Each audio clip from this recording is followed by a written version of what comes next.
morning, Washington, and all the ships at sea. Welcome to Dave TV. Hi, it's the 17th of November, 2011, and it was a big day for us here at DCR TV yesterday. Big news.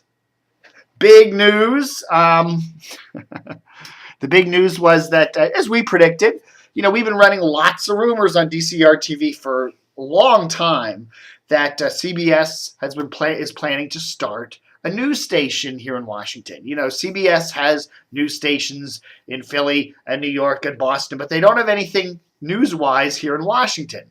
They have Sports Talker WJFK. They have Hot Adult Contemporary Fresh 94.7. They got Spanish El Zal. They got Urban Contemporary WPGC, and then that little 1580, which nobody listens to. But that's it. They don't really have a major news presence here in Washington. And for years and years and decades, the major CBS affiliated station has been WTOP with a stellar all news format and all that, high ratings and everything. But the station was not owned by CBS. It was owned by Bonneville, who then transferred it over to Hubbard, earlier this year. So CBS doesn't have a news station here in Washington. And when Sam Rogers left as head of CBS's DC radio cluster earlier this year, and Steve Swenson came down from New York City. We were saying, look, Steve Swenson has a news background. He used to work at WTOP way back when. He's been in charge of CBS's two all newsers in New York City, WCBS AM and WINS 1010 for quite a while, and he's coming down to Washington. Why are they bringing him down here, of all people? Because they want to start a news station. So we've been running rumors du jour about that for months and months and months. And then the rumors surfaced about 107.9 being for sale over there in Annapolis, and how CBS was probably going to get it, and how they were going to either use that or 99.1 for their old news station. So DCR TV's been on top of this story for, months. And, of course, it broke yesterday, the big official news from CBS that, yes, they're going to be buying 107.9. They're going to take 99.1, put their own news station on it, and they're going to move El Zal over to 107.9. We actually told you all that a couple weeks ago.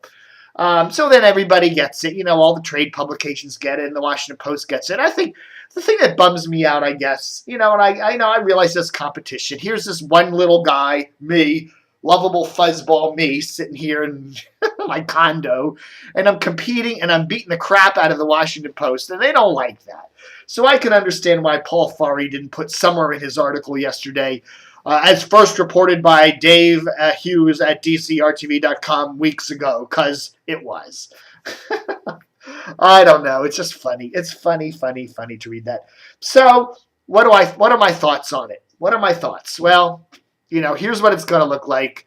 You got 99.1 there. Their tower is in northern Prince George's County, and that's where the transmitter is going to be, kind of midway between Washington and Baltimore. So this new 99.1 station has a really good signal for both Washington and Baltimore. You'll get it really well in Baltimore, but it's primarily going to be a Washington news station. So, even though Baltimore will get it really well. So you wonder if they're going to do any at least try to capitalize on that huge audience, potential audience they have up in Baltimore. You don't know. And then you look at WTOP, which has 3 FM signals there in red, the 103.9 in Frederick, 103.5, the big boy there in Northwest DC, and the 107.7 down there, Warrenton, Manassas way. So, as I've said many times before, the new CBS station doesn't need to beat WTOP to be a big success. All it needs to do is take a quarter to a third of WTOP's revenue. That's all they need to do. WTOP made $60 million last year. That was more than any other radio station in the country. And as I said in my Dave TV yesterday, it was because largely of all that, defense contractor and Fed Capitol Hill advocacy ads that funnel right to WTOP. So, now we're putting a CBS station in line to get that. Hey, if they can get a quarter of that money, that's $15 million for the old El Zal there. 99.1 used to be an Annapolis station, back before it was WHFS, it was an easy listening station out of Annapolis. Way back, it used to be WNAV, Easy Listening, and then it was WLOM, Easy Listening, and then it became HFS in 84 and was HFS up through 2005. And then it became El Zal. So, it's gradually been moving into becoming a Washington market station, but this is a little rimshot station now going in a major battle here to unseat WTOP. As I said, they don't really need to unseat WTOP, but if they can take away a quarter of WTOP's revenue in the first couple years there, that is going to be a success for this station. So be interesting to see what happens. And everyone's asking, so what's the new call letters of this new station going to be? Well, we're having a little contest on DCRTV.com in the mailbag, so check it out. Send us your nominations. I don't know. The more and more I think about it, the more and more I think that aligning with WUSA television might not be a bad idea, and taking the WUSA calls for 99.1 on a couple of reasons. Why? WUSA is the CBS affiliate in Washington. Okay, it's a CBS TV network station. It isn't owned by CBS; it's owned by Gannett, but it is the station that has all the CBS shows on it and the CBS Evening News and all that. So, aligning this CBS-owned radio station with the CBS affiliate in Washington, the TV affiliate, I think might make some sense. Putting the WUSA call letters on 99.1 would give the station instant cred. I mean, it would kind of be telling a lot of the listeners, hey, this isn't a brand new, we're starting with some sort of a heritage here. Now, granted, WUSA has the 4th rated newscast in Washington. It needs help. Okay, it really does, and this may be the help that it needs.